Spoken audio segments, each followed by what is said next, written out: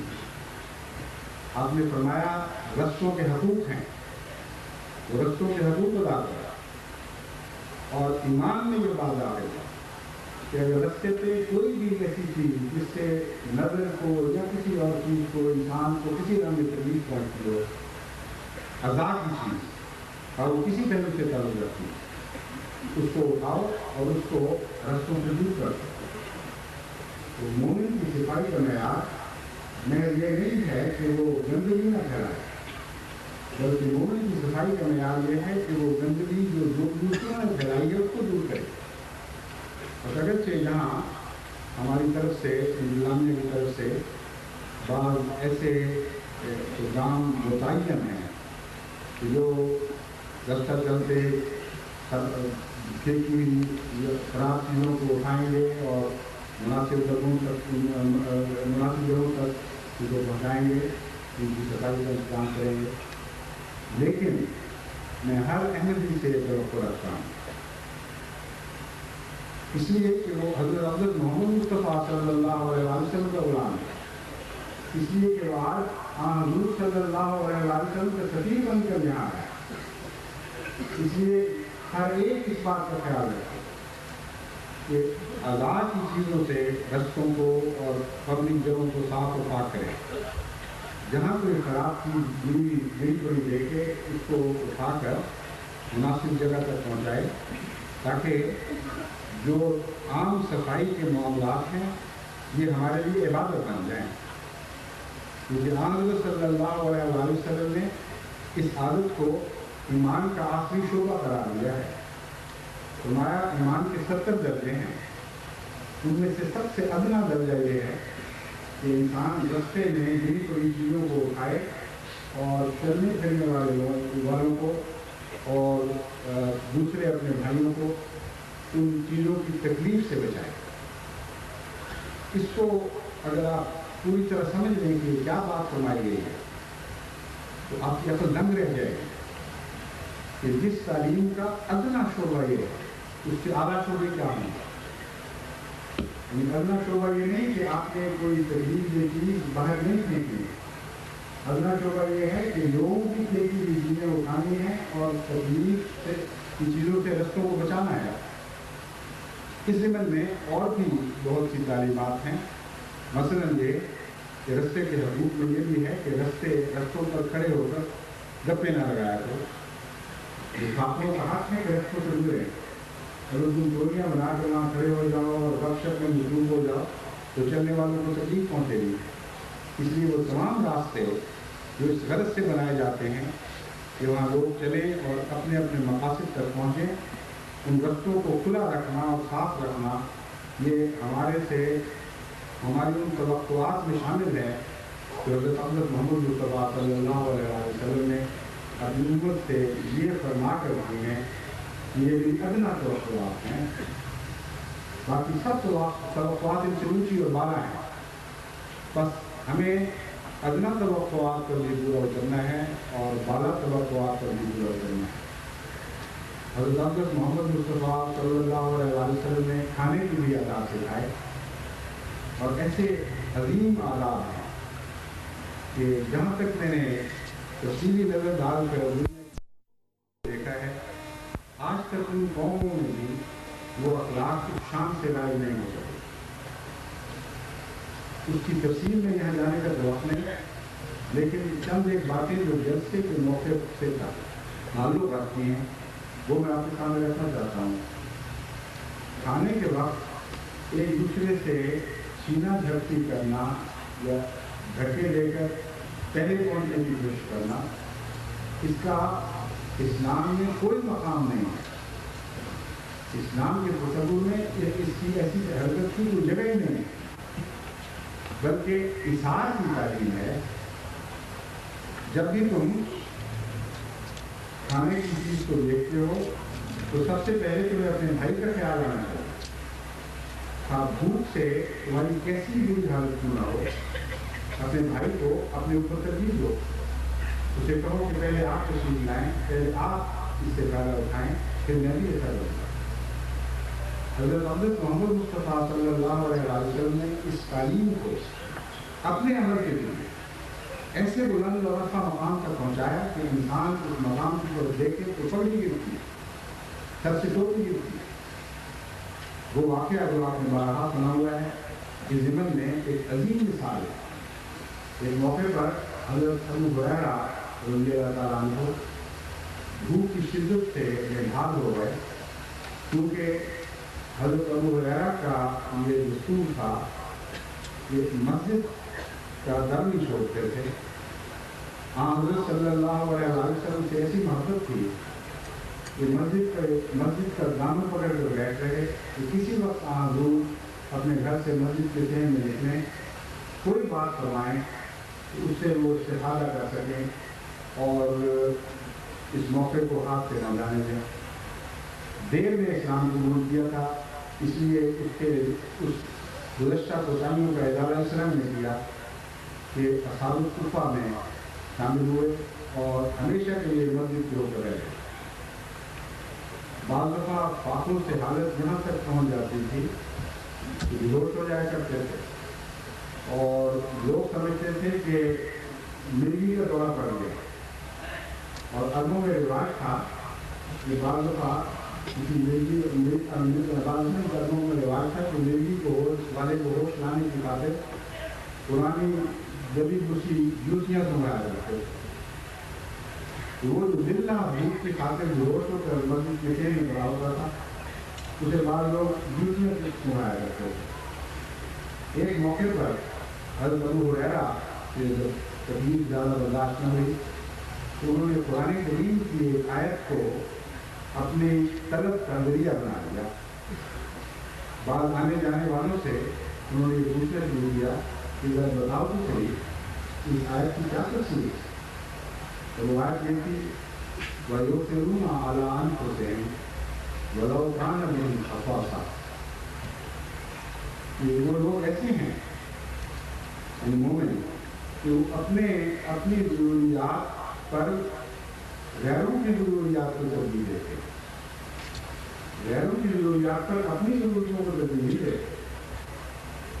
بھوک ہو تو تب بھی وہ دوسروں کو کھانا کھلانے کے زیادہ فکر مند ہوتے ہیں۔ یہ وہ مضمون ہے جس کا اس آیت کریمہ سے تعلق ہے۔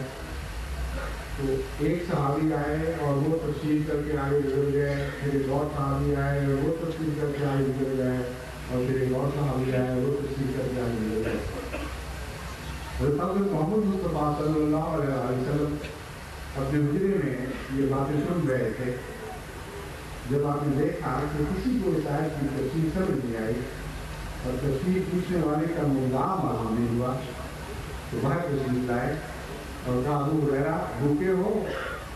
میں تمہیں بتاتا ہوں کہ اس کی تفسیر کیا ہے۔ میرے پاس کچھ دودھ آیا ہے، اللہ تعالیٰ نے کہیں سے بھجوایا ہے، تمہاری طرح اور بھی تو بھوکے ہوں گے، جاؤ اور تلاش کرو، جو اور بھوکا ہے تو اس کو بھی ساتھ لے آؤ۔ ابو ہریرہ بیان کرتے ہیں کہ میں جب نے لفظ سنا تو میرا دل دہل گیا، ایک پیالہ دودھ کا ہوگا، مجھے اتنی بھوک لگی ہے کہ وہ دودھ کا پیالہ تو مجھے بھی پورا نہیں آ سکے گا۔ اور حضور نے فرمایا ہے کہ جاؤ اور آواز دو اور بھی کوئی بھوکا ہے پائے، چنانچہ آپ نے آواز دی اور ایک بھوکا بھی مل گیا، پھر اور آواز دی، پھر اور مل گیا، پھر اور آواز دی، پھر اور مل گیا، جہاں تک کہ چند بیان کیا جاتا ہے کہ 7-8 اور بھی بھوکے ہو رہا ہے کے ساتھ شامل ہو گئے اور محمد صلی اللہ علیہ وسلم کی خدمت میں حاضر ہوئے۔ آپ کے پاس ایک دودھ کا پیالہ تھا، آپ تشریف فرما ہوئے اور ابو ہریرہ کو اپنے بائیں طرف بٹھا دیا۔ بائیں طرف بٹھانے میں گہری حکمت تھی، کیونکہ اسلامی رواج کے مطابق جب مہمان کو کھانا پیش کیا جاتا ہے تو دائیں طرف سے شروع کیا جاتا ہے، دائیں طرف دوسرے سے، اور سب سے آخر کو ابو ہریرہ کی باری آتی ہے۔ حضور صلی اللہ علیہ وسلم نے اپنی دائیں طرف بیٹھے ہوئے غریب مہمان کو فرمایا دودھ پیو۔ جب اس نے پیا اور اس کا پیٹ بھر گیا تو آپ نے فرمایا کچھ اور پیو۔ ابو ہریرہ کہتے ہیں کہ جب میں یہ سنتا تھا کہ کچھ اور پیو میری جان نکل گئی۔ پھر دوسرے مہمان کی بیاری آئی، پھر اس کے ساتھ بھی یہ ہوا، پھر تیسرے مہمان کی باری آئی، پھر اس کے ساتھ بھی یہ ہوا، پھر چوتھے کی بیاری آئی، پھر اس کے ساتھ بھی یہ ہوا، یہاں پر وہ پیالہ حل پر ابو ہریرہ تک پہنچا۔ اور آپ کہتے ہیں خدا کی قسم اس میں نہیں موجود تھا، میں نے پیا اور اتنا پیا کہ میں سیب ہو گیا۔ تب حضور صلی اللہ علیہ وسلم نے فرمایا ابو ہریرہ کچھ اور پیو۔ پھر میں نے کچھ اور پیا، پھر فرمایا ابو ہریرہ کچھ اور پیو، پھر میں نے کچھ اور کیا۔ کہتے ہیں کہ یہاں تک کہ خدا کی قسم مجھے یوں لگتا تھا کہ میرے ناخنوں سے دودھ بہہ پڑا۔ تب میں نے عرض کیا کہ یا رسول اللہ، اس وقت حضور اکرم صلی اللہ علیہ وسلم نے وہ پیالہ خود پکڑا اور کبھی ابو خود نوش فرمایا۔ یہ واقعہ بہت ہی عجیب واقعہ ہے۔ اس آیت کی ایسی تفصیل ہے جس پر دنیا کے کسی عالم کی کبھی نظر نہیں پہنچی۔ مثال سکھا رہے، اس آیت کی حقیقت بیان فرما رہے ہیں۔ وَيُؤْثِرُونَ عَلَىٰ أَنفُسِهِمْ وَلَوْ كَانَ بِهِمْ خَصَاصَةٌ۔ بھوک کی شدت سے ختم کیسے ہی بےکار کیوں نہ ہو، دوسروں کو ترغیب دو۔ تو ابو ہریرہ دوسروں سے پوچھتے تھے اپنی بھوک بتانے کے لیے، آپ نے ان کو برتر مقام پر فائز کر دیا کہ وہ اپنی بھوک کو قربان کرتے ہوئے دوسروں کو کھانا کھلانے والے بنے۔ انہیں کا فیض تھا جو حضور اکرم کی وجہ سے ان کو پہنچا کہ ان سب کے بھوکوں کے لیے اس آیت کریمہ کی ایک مجسم تفسیر بن گیا۔ اور سب سے زیادہ بھوک میں مبتلا ہمارے آقا اور مولا حضرت محمد مصطفیٰ تھے۔ حضور جو آپ کو آیا تھا وہ آسمان کی طرف سے بھیجا گیا تھا، آپ کی بھوک مٹانے کے لیے آیا تھا۔ اور سب سے آخر پر آپ نے جب حضور کو فرمایا کہ بتایا کہ تم سب نے سب سے زیادہ اس آیت کے مضمون کو، اس کی حکمتوں کو سمجھنے والا میں ہوں، اور میں ہی وہ ہوں جو قرآن کو اپنے رگ رگ میں جاری کرتے ہیں۔ اور ہم سے جو توقعات ہیں وہ اتنی بلند ہے۔ کہاں یہ بات کہ شروع میں کھڑے ہو دھکا نہ دو، کہاں یہ عظیم تعلیم جس کی کوئی مثال دنیا کے مذاہب میں کہیں اور دکھائی نہیں ہے۔ اس تعلیم کو ہمیں اپنانا ہے، اسی تعلیم کو ہم نے دوسروں میں پیش کرنا ہے۔ اس لیے کھانے کے موقع پر یا کسی اور موقع پر اپنی غرض کو غیروں کی غرض پر ترجیح نہ دیں۔ ہمیشہ کوشش کریں کہ آپ اپنے بھائی کا خیال رکھیں۔ یہ وہ تعلیم تھی جو حضرت اقدس محمد مصطفیٰ صلی اللہ علیہ وسلم نے اس تفصیل کے ساتھ، اس گہرائی کے ساتھ اپنے غلاموں کے رگ و پے میں پیوستہ کر دی، ان کے خون میں دوڑنے لگی۔ بڑے سے بڑے ابتلاؤں کے وقت بھی وہ اس تعلیم کو نہیں بھولے۔ چنانچہ بعد کے زمانے کا یہ واقعہ ہے، بعد کے زمانے کا تو نہیں، حضور اکرم صلی اللہ علیہ وسلم کے غالباً زندگی کا یہ واقعہ ہے کہ ایک غزوے میں کچھ صحابہ زخمی ہوئے، اور پیاس کی شدت سے کیونکہ گرمیوں کے دن تھے، زخموں کے علاوہ وہ بہت بڑے ابتلا میں پڑے ہوئے تھے، ایک بوند پانی کو ترس رہے تھے۔ ایسے موقع پر ایک جسیلہ لیے ہوئے خدمت کرنے والا وہاں پہنچا۔ اس نے کسی سے کہا کہ منہ کھولو، میں تمہیں کچھ پانی پلا دوں۔ اس کی نظر اپنے قریب ہی سے سکتے ہوئے ایک اور بھائی پر پڑی۔ اس نے اس حالت میں اس طرف اشارہ کیا، کہا پہلے کہ بھائی کو پانی پلاؤ پھر میری طرف آنا۔ اور یہ عجیب واقعہ ہے جو تاریخ اسلام نے درج کیا ہے کہ جب اس کے پاس وہ پہنچا، اس کی نظر اپنے ایک اور بھائی پر پڑی، اس نے اسی طرف اشارہ کیا۔ کتنی دفعہ یہ ہوا ہم نہیں کہہ سکتے، مگر وہ ساتھی بیان کرتا ہے کہ جب میں اس آخری شخص تک پہنچا ہوں وہ دم توڑ چکا، جب میں واپس لوٹا ہوں تو بعض میں سے ایسے بھی تھے جنہوں نے پانی کیا، لیکن وہ شخص جس نے پہلے بھیجا تھا میرے پہنچنے سے پہلے دم توڑ چکا۔ تو حاجت کی ایسی شدت کے وقت انہوں نے حضرت محمد مصطفیٰ صلی اللہ علیہ وسلم کی تعلیم اور آپ کی رسوت نہیں بلایا. بس ان چھوٹی چھوٹی آزمائشوں میں اگر آپ پورے نہ اترے تو کیسے دنیا کے معلم بنیں گے, کیسے دنیا کے معلم بنیں گے؟ آپ نے تو ساری دنیا کو اسلام کی اعلیٰ تعلیم سکھانی ہے. بس ایسے مواقع جب اجتماع ہوتے ہیں, جب اکٹھے کھانے کھائے جاتے ہیں, ان میں اسلامی اخلاق اپنی پوری شان کے ساتھ جلوہ کرنے چاہیے. لوگوں کی نگاہیں محبت اور تحسین سے پڑیں کہ یہ ہیں محمد مصطفیٰ کے غلام. کھانے کے آداب کو سیکھے تو ان سے سیکھے, رستہ چلنے کے جو آداب سیکھے تو ان سے سیکھے, راستوں کے حقوق کے آداب کو سیکھے تو ان سے سیکھے. غزنی کے زندگی کے ہر شعبے میں اسلام بھی ان کو اپنی پناہ نظر آئے اور اسلام ہی میں ان کی ساری بے قراریوں کا علاج ہو. اس کا نام اسلام ہے, اس کا نام سلام ہے, اسی کا نام سلامتی ہے جو ہر مسلمان سے وابستہ ہوتی ہے. بس آپ کھانے کے دوران ایسی حرکتیں نہ کریں جن سے جب مجھے اطلاع پہنچے تو میں شب سے پسینے پسینے ہو گئے. بعض لوگوں نے مجھے جلسے سے پہلے تبلیغ لکھے اور اس جلسے سے پہلے مجھے متردد کیا کہ آئندہ یہ باتیں نہ ہوں. ایک صاحب تشریف لائے لکھتے ہیں کہ کسی دفعہ میں نے دیکھا کہ کھانا جب تقسیم ہو رہا تھا تو لینے والوں نے مطالبے شروع کیے ہوئے تھے کہ 2 روٹیاں ڈالو اور 4 روٹیاں ڈالو اور 5 ڈالو, اور یہ آلو ہمارے کسی کام کے نہیں ہے, یہ شوربہ ہمارے کسی کام کا نہیں ہے. جو تقسیم کرنے والا تھا وہ بڑی مصیبت میں مل رہا تھا. کھانے کا جو توازن ہے وہ تو نہیں بگاڑا جا سکتا. کھانے میں کچھ شوربہ ہے, کچھ روٹیاں, کچھ گوشتیں ہیں, کچھ آلو ہیں, کچھ سبزی اور مگر آپس کا ایک توازن ہے. اگر ایک مہمان ضد کر کے کوئی ایک چیز زیادہ مانگے گا تو ظاہر ہے کہ دوسرے مہمان کے لیے وہ چیز اور بھی کم ہو جائے گی. نتیجہ ایسا ہو جاتا ہے کہ بہت سا کھانا ضائع چلا جاتا ہے. بعض لوگ اپنی حص میں یہ خیال کر کے کہ ہمیں بہت بھوک لگی ہے زیادہ چیز لے لیتے ہیں اور پھر وہ ان سے کھائی جاتی. تقسیم کرنے والوں نے مجھے بتایا کہ بسا اوقات ہم نے دیکھا ہے کہ پیالوں کے اندر آلو کے ٹکڑے, ہڈیاں, بوٹیاں ایسی جو قابل استعمال تھیں اسی طرح بچی رہے. بعد ایسے پہلے سے ان کے شور میں بچے رہے. تو واقعہ یہ ہے کہ یہ بہت ادنا معمولی باتیں ہیں, لیکن اعلیٰ اخلاق کے تقاضے جن سے کیے جاتے ہیں ان کے کردار پر یہ داغ ہے, ان کو دیکھ لیجیے.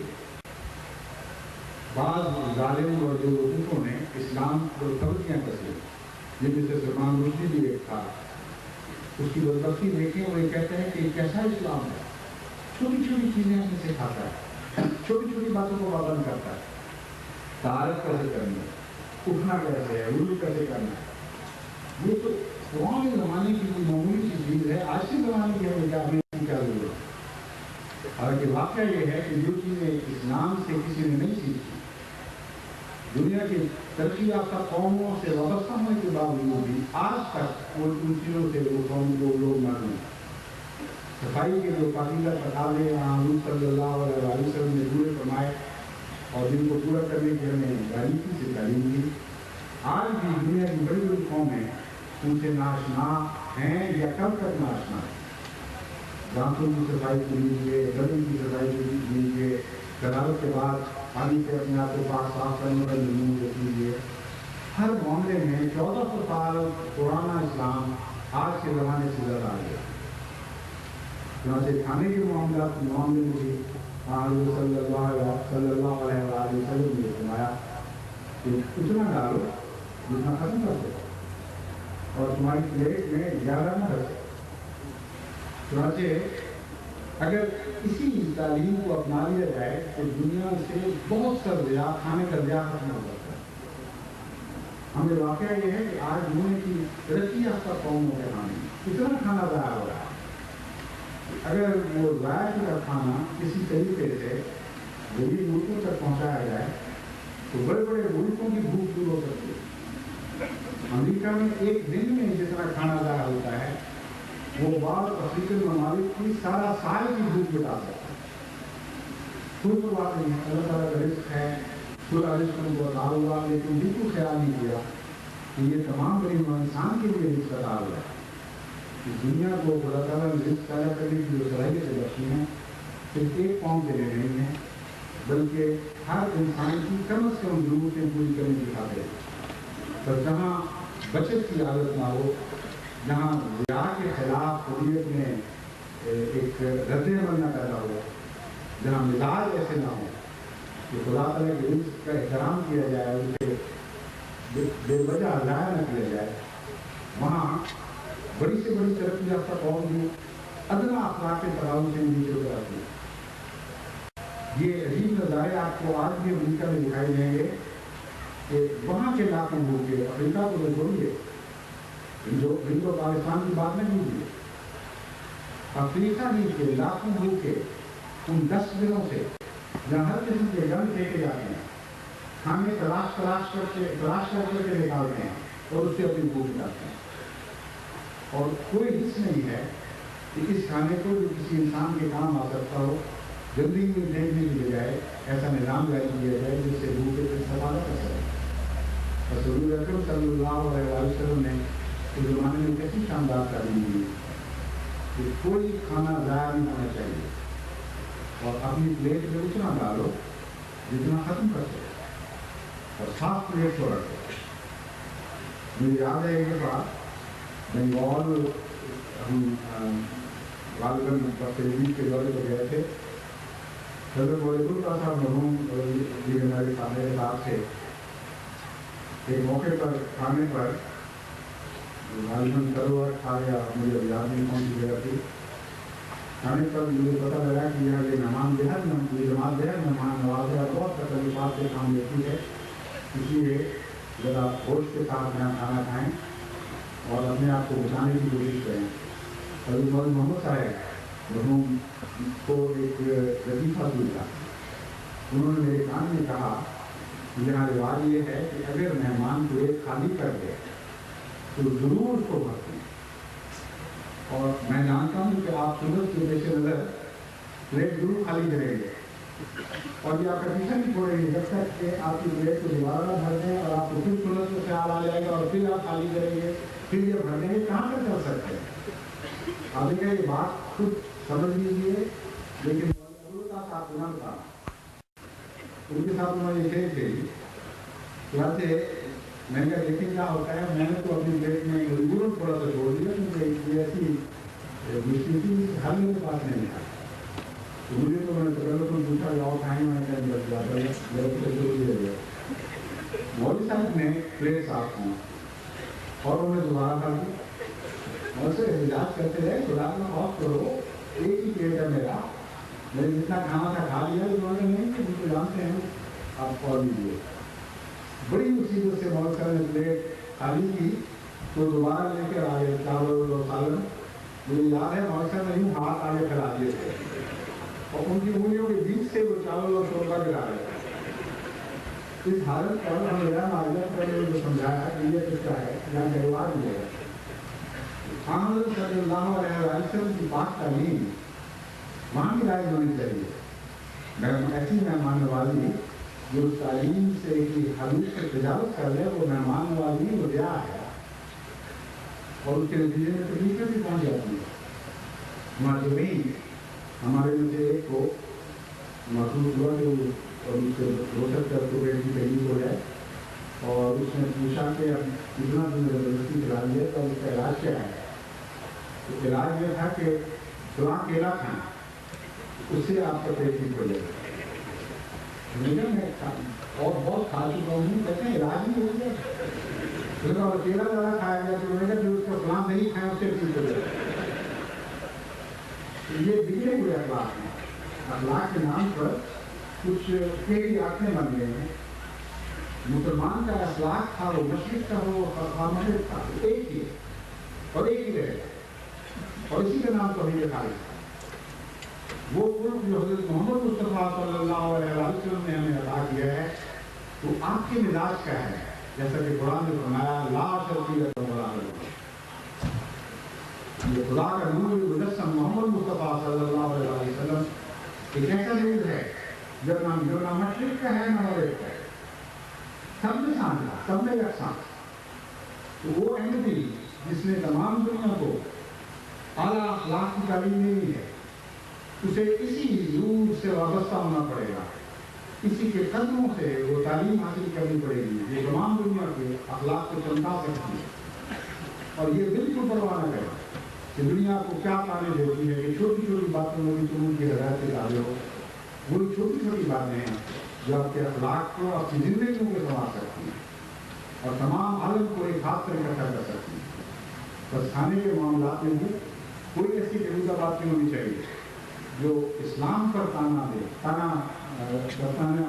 کا بھی جو موقع دے. کھانا کھائیں تو اتنا ڈالیں جتنا آپ کھا سکتے ہیں.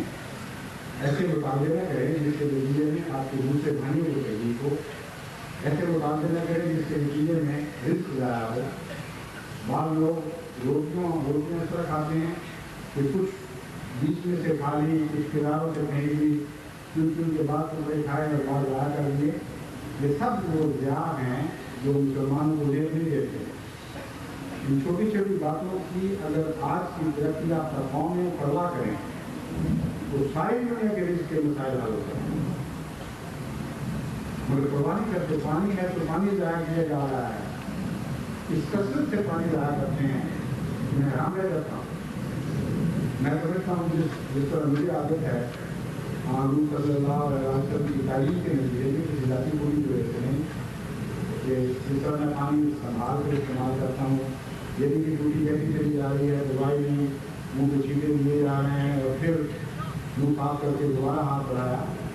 میں تو یہ کرتا ہوں کہ جہاں تک بس چلے ٹوٹی بند کر کے پھر پانی استعمال کرتا ہوں، یا پھر ایک برتن رکھ لیتا ہوں، اس میں پانی ڈال کے اسے لیتا ہوں. اگر سارا ہندوستان اس قسم کی نہ سے ہی بالکل لے جائے ایسی مگر اس قسم کی عادت اپنا لے کہ پانی کو ضائع نہیں ہونے دینا، تو آج جو سورج سے گندا پانی استعمال کرنے پر مجبور ہیں، یہ ساری مجبوریاں ختم ہو کتنی بیماریوں سے بچیں گے. اور یہ سوچ بھی نہیں سکتے کہ ان سارے مسائل کا حل 100 سال پہلے حضرت محمد مصطفیٰ صلی اللہ علیہ وسلم دیکھ چکے. ابھی کل ہی ایک ٹیلی ویژن کے ایک پروگرام کی بیٹی میں دیکھی کہ پرسوں کی بات ہے، اس میں یہ پانی کی بحث ہو رہی تھی. ایک صاحب جو بڑی دیر کے بعد یہ اسلام تشریف لائے تھے، انہوں نے کہا میرے ملک کا تم نے کیا حال کر دیا. وہی تو کوشش ہونے لگی. میں افریقہ کے ملک میں اتنی مدت کے بعد اتنی مدت رہ کر واپس آیا ہوں جس کا پانی تو گندا کہتے ہو وہ تمہارے پانی سے بہتر ہے. کیونکہ لندن میں جو پانی پینے کے لیے استعمال ہوتا ہے یہ وہی ہے جو ہمارے گندگیوں کا پانی دوبارہ صاف کر کے پھر پانی پینے والے پانی میں ملا دیا جاتا ہے. اس نے کہا اس انگریز نے کہ مجھے تو کوشش ہونے لگی ہے، میں تو بوتل کے پانی کے سوا جو اسکاٹ سے آتا ہے میں تو پانی استعمال نہیں کر سکتا. لیکن رونا یہ تھا کہ میرے ملک کا تو نے کیا بنا دیا. جیسا کہ میں نے بیان کیا ہے، عادتیں غلط ہیں، بے پرواہی ہے رزق سے، پانی سے، خدا کی ہر نعمت سے، اور پولوشن کی وجہ سے دنیا مصیبت میں مبتلا ہے لیکن کوئی ہوش نہیں. حقیقت یہ ہے کہ اسلام کی تعلیم آج آپ کو تمام آلات سے بچا سکتی ہے، تمام مصیبتوں سے نجات بخشتی ہے. غور تو کر کے دیکھیں کہ کتنی عظیم اور کتنی تفصیلی تعلیم ہے، زندگی کے ہر گوشے پر نظر رکھتی ہے. اور سوائے اس کے کہ کوئی اللہ کے نور سے کلام کر رہا ہو، اس تفصیل سے انسان کی ذہنی کی تعلیم نہیں دے سکتا. آپ نے وہ نیک نمونے یہاں لوگوں کو دکھانے ہیں خدا اور اس کے رسول کی خاطر، اپنی رعایت کی خاطر نہیں. آپ سیکل ہو کے دنیا کے سامنے چمکیں گے تو اسلام چمکے گا، خدا اور خدا کے رسول کی شان بلند ہوگی. اس نقطۂ نظر سے آپ اپنا خیال رکھیں اور اپنے اخلاق کی تربیت کریں، اور پھر یہ بھی دیکھیں کہ غلط جگہ پہ کاریں پاس نہ کی جائیں. یہ رستوں کے حقوق کے خلاف بعض ہماری مسجد لندن سے کہ ہم شام کی شکایت کر ہوتی ہے اور لکھ کے بھیجتے ہیں کہ ہماری کار کے سامنے کوئی نمازی آنے والا کار اس طرح پارک کر گیا ہے کہ ہماری کار ہل نہیں سکتی.